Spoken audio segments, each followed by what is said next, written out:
दृष्टिकोण, ब्लग, राय, समग्रमा विचार, नितान्त व्यक्तिगत विचार, केन्द्रबिन्दु भिडियो आर्टिकल।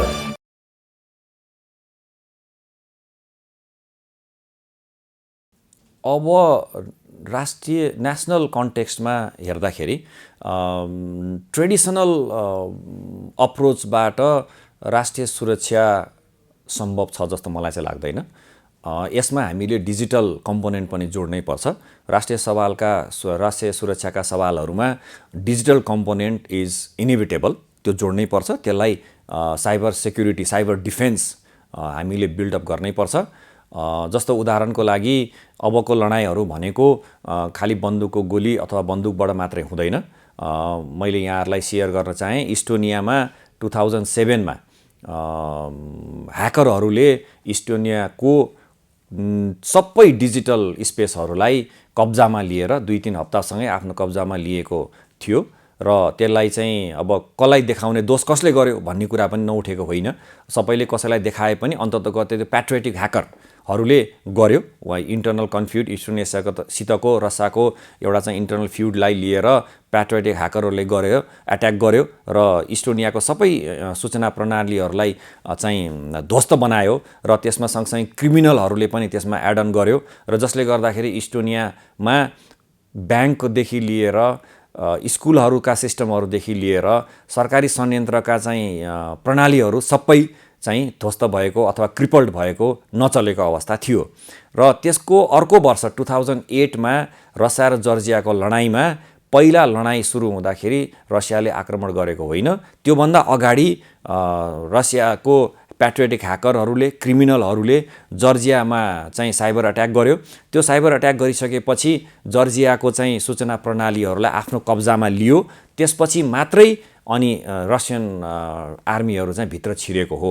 र यसले के देखाउँछ भने आगामी दिनहरूमा जुन लडाइँ हुन्छ, देशहरूको लडाइँ हुन्छ अथवा लडाइँहरूमा चाहिँ डिजिटल प्रविधिको प्रयोग बढ्दै जाने अवस्था छ। अहिले पनि हामीले हेऱ्यौँ भने साइबर डिजिटल स्फेयरमा कुनै एउटा चाहिँ कमान्ड सेन्टरमा गएर यदि हेर्ने हो र त्यो बिट्सहरू कतातिर बढी बगिरहेको देख्ने हो भने त्यही जुन इन्टरनल कन्फ्लिक्ट अथवा सदियौँदेखिको लडाइँ भइरहेका देशहरूको बिचको नेटवर्कमा मात्रै बढी डिजिटलको मुभमेन्ट देखिन्छ। त्यो भनेको त्यहाँ साइबर एट्याक भइरहेको अवस्था छ भन्ने बुझाउँछ। जस्तो उदाहरणको लागि उत्तर कोरियाबाट निक्लेका डिजिटल स्पेस बढी चाइनातिर गएको देखिन्छ, अमेरिकातिर गएको देखिन्छ र पाकिस्तान र इन्डियामा पनि एक अर्कोको डिजिटल स्पेयरमा चाहिँ बिट्सहरू बढी चाहिँ ह्याकिङ भइरहेको अवस्था देखिन्छ।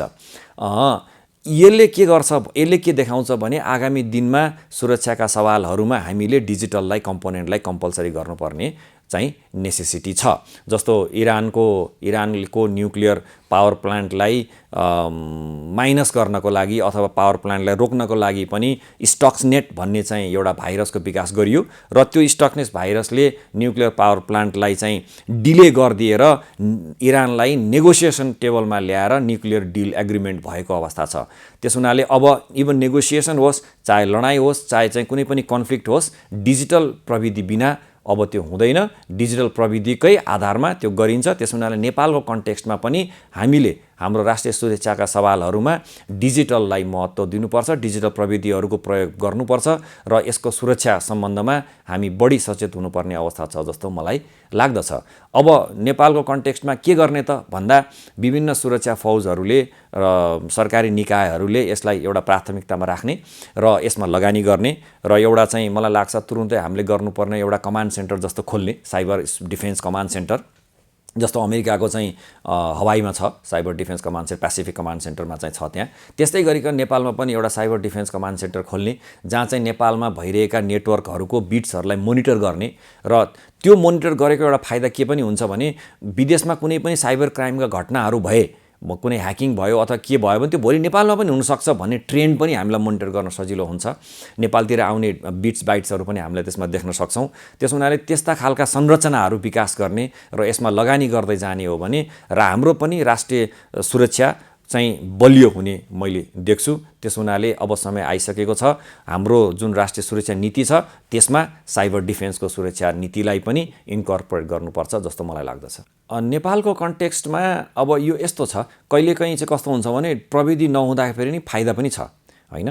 तर अब बिस्तारै त हामी प्रविधिमा आधारित भएर जाँदैछौँ भनेपछि हाम्रो जति पनि संयन्त्रहरू हुन्छन् त्यो पनि कुनै न कुनै प्रविधिमा आधारित हुन्छ। अहिलेको कन्टेक्स्टमा हाम्रो थ्रेट लेभल त्यति हाई नहोला हैन, तर आगामी दिनहरूमा हाम्रो थ्रेट लेभल पनि बढ्दै जान्छ। जति जति हामी प्रविधिको प्रयोगलाई व्यापक बनाउँदै जान्छौँ त्यति त्यति प्रविधिको चाहिँ त्यो भनरेबिलिटी पनि बढ्दै जाने अवस्था हुन्छ। त्यसो हुनाले प्रणालीमा मैले भने जस्तै प्रणालीमा 4वटा कम्पोनेन्ट हुन्छ, डेटा, टेक्नोलोजी, प्रोसेस र पिपल। यो 4वटा कम्पोनेन्टलाई प्रणालीमा हामीले ध्यान दिनुपर्छ। अहिले नै कुरा गर्दाखेरि हामीसँग त्यति एक्सपर्टिज छैन साइबर डिफेन्सका कुराहरूमा। साइबर क्राइमकामा चाहिँ हामीसँग छ, तर साइबर डिफेन्समा त्यति धेरै एक्सपर्टिज हामीसँग छैन। त्यसो हुनाले तर बुझाइ के राख्न पर्यो भने अबको केही वर्षभित्रै हामीले पनि आफ्नो केही समयभित्रै साइबर डिफेन्स मेकानिजमलाई बलियो चाहिँ बनाउनु पर्ने अवस्था छ। त्यसो हुनाले त्यो मेकानिजममा जानको लागि अहिलेको भर्नरेबिलिटीलाई हेर्ने होइन कि अबको आगामी समयको अबको 2 वर्ष 3 वर्ष 5 वर्षभित्रको भर्नरेबिलिटीलाई माइन्डसेटमा राखेर हामीले अहिलेदेखि नै आफूलाई प्रिपेयर गर्दै लैजानुपर्छ जस्तो मलाई लाग्छ। कुनै चाहिँ राष्ट्रिय रूपमा छन्, कुनै अन्तर्राष्ट्रिय रूपमा पनि छन् नि। जस्तो ब्याङ्कमा केही भएका घटनाहरू अन्तर्राष्ट्रिय स्तरको एङ्गलबाट पनि हेर्नु पर्ला। बाहिरका मान्छेहरू आएर नेपालमा इजिली ह्याक गर्न आउने हैन, जस्तो यता यो बुल्गेरिया र रोमानियाका मान्छेहरू पनि आउने, यता चाइनाबाट पनि आउने भनेपछि यो पनि एक किसिमले अन्तर्राष्ट्रिय होला। र ब्याङ्कमा भएको ह्याकिङ चाहिँ अरू देशमा भएको जस्तै घटना नेपालमा पनि भएको छ, त्यही क्रिमिनल होलान् या अथवा त्यही एक्सपर्टिज प्रयोग गरेका होलान्। एउटा त्यो पक्ष हो। अर्को पक्ष भनेको क्राइम गर्ने बेलामा अब जोग्राफिक बााउन्ड्री, साइबर क्राइम अथवा साइबर डिफेन्सका कुरा गर्दा फिजिकल जोग्राफिक बााउन्ड्रीको कुनै एसेन्स रहँदैन। त्यो चाहिँ त्योभन्दा बियोन्ड जान्छ। जस्तो भोलि कुनै देशले नेपालको सर्भरहरू युज गरेर चाहिँ कुनै विदेशमा आक्रमण गर्यो भने दोष कसलाई दिने? त्यो पनि त हुनसक्छ नि त। हाम्रो सिस्टमहरूलाई कब्जामा लियो, त्यो सिस्टम प्रयोग गरेर अन्त कुनै पार्टीहरूलाई एट्याक गर्यो भने त्यसको दोषारोपण त हामीले पनि भोग्नुपर्ने स्थिति आउन सक्छ। किनभने ओरिजिनेटिङ पोइन्ट त यहाँ जस्तो देखिन्छ, एक्चुअलमा त्यो त होइन। त्यसो हुनाले अब त्यो जोग्राफिक बााउन्ड्रिजको चाहिँ साइबर स्पेसमा गइसकेपछि geographic boundary single geographic boundary हुन्छ। राष्ट्रिय र अन्तर्राष्ट्रिय भन्ने त देशको फिजिकल हिसाबले मात्रै हो। त्यसो हुनाले अब हुने डिफेन्सका कुरा, साइबरका कुराहरूमा चाहिँ यो नेपालको कन्टेक्स्टमा मात्रै हुने र यो बाहिर मात्र हुने भन्ने होइन। व्यवहारमा नेपालमा जे हुन्छ भारतमा पनि त्यही भइरहेको देखिन्छ हैन, अरू देशमा पनि त्यही भइरहेको देखिन्छ। जस्तो बीबीसीले केही समय अगाडि एउटा रिसर्च निकालेको थियो, मिसइन्फर्मेसन अथवा फेक न्युजले कहाँ असर गर्छ भन्दा 3टा कन्ट्रीहरूको हेऱ्यो, त्यसमा भारत र अफ्रिकाको थियो र त्यो नेपालमा पनि मिल्छ नि हैन। त्यसो हुनाले अब यस्ता कुराहरूले हामी सबैलाई एउटा ब्ल्याङ्केट तरिकाले छोपेको अवस्था छ। हो, नेपालको कन्टेक्स्टमा कुनै एउटा पार्टिकुलर केसेसहरू पिक्युलियर होला, तर लङ टर्ममा चाहिँ अथवा ब्रोड प्रस्पेक्टमा चाहिँ लगभग भने दुर्व्यवहारहरू अथवा दुरुपयोगहरू अथवा त्यसमा हुने क्राइमहरू सबै सिमिलर प्रकृतिका नै हुन्छन्। अब यसमा कतिपय अवस्थामा बाहिरका पनि छन् र कतिपय अवस्थामा भित्रकै ह्याकरहरू पनि छन्।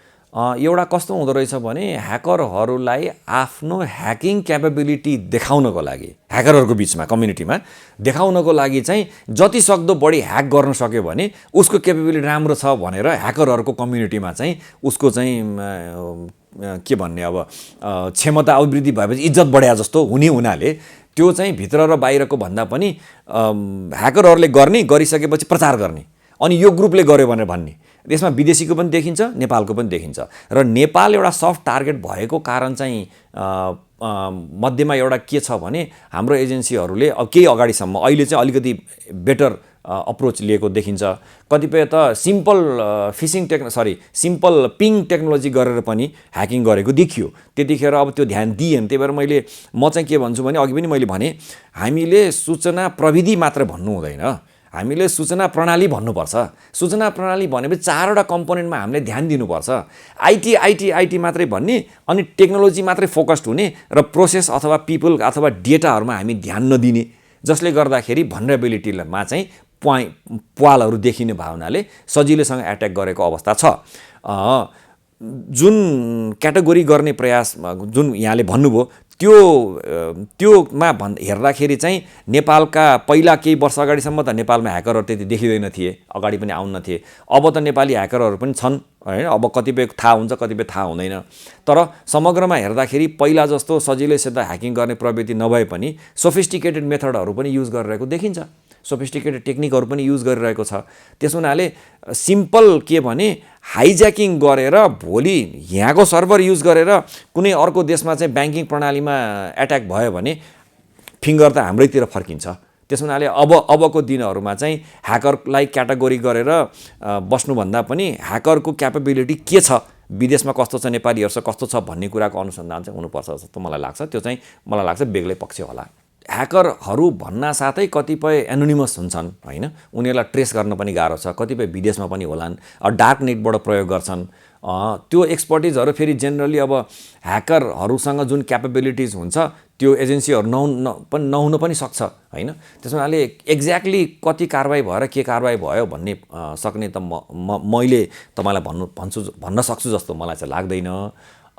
तर अब ह्याकिङ लेभलमा कुन लेभलमा गएर ह्याकिङ गर्यो भन्ने पनि हुन्छ। जस्तो अब वेबसाइटमा गयो खालि डिफेमेसन गर्यो भने त्यसमा चाहिँ अध्ययन गर्यो, यो चाहिँ विदेशबाट आएछ भने त्यो फाइल क्लोज भयो, त्यस्तो अवस्था पनि हुन्छ। तर कुनै ब्याङ्क अकाउन्टमा गएर चलेको छ भने त्यसमा फर्दर इन्भेस्टिगेसन भएर केही कन्क्लुजनहरू पनि निकालेको अवस्था छ जस्तो लाग्छ। त्यो चाहिँ अर्कै अध्ययनको विषय हो, त्यो सम्बन्धित साथीहरूले भन्न सक्नुहुन्छ जस्तो लाग्छ मलाई। पोलिसी मेकरहरूलाई मेरो आग्रह चाहिँ के भने अब हामीले सूचना प्रणालीलाई थप बलियो बनाउँदै लैजानुपर्छ र त्यसको लागि राष्ट्रिय स्तरमै एउटा टिम बनाउने जसले देशको राष्ट्रिय सुरक्षाका सवालहरूमा अब डिजिटल कम्पोनेन्टलाई पनि इन्क्लुड गर्ने र त्यो डिजिटल कम्पोनेन्ट एक्सपर्टहरूलाई जम्मा गरेर त्यसमा गर्नुपर्ने केही कुराहरूलाई ध्यान दिएर कसरी गर्न सकिन्छ भन्ने एउटा। अर्को प्रिभेन्टिभ मेथडमा जानको लागि के मेकानिजमहरू बिल्डअप गर्नुपर्छ भन्ने हो। त्यसको लागि मलाई लाग्छ राष्ट्रिय स्तरमै यो क्राइम हेर्ने ग्रुप एउटा हुन सक्ला, तर डिफेन्सको लागि एउटा मोनिटरिङ गर्ने मेकानिजम र त्यो डिफेन्सको चाहिँ अध्ययन गर्ने मेकानिजम एउटा एजेन्सी जसले यसलाई एउटा फोकस मोडल बनाएर हिँड्यो भने मलाई लाग्छ आगामी वर्षहरूमा हाम्रो साइबर डिफेन्स प्रणाली चाहिँ मजबुत हुन सक्छ। Hello everybody, this is me Anmol Kesi and you're watching Kendrabindu channel. Please like, share and subscribe. Thank you.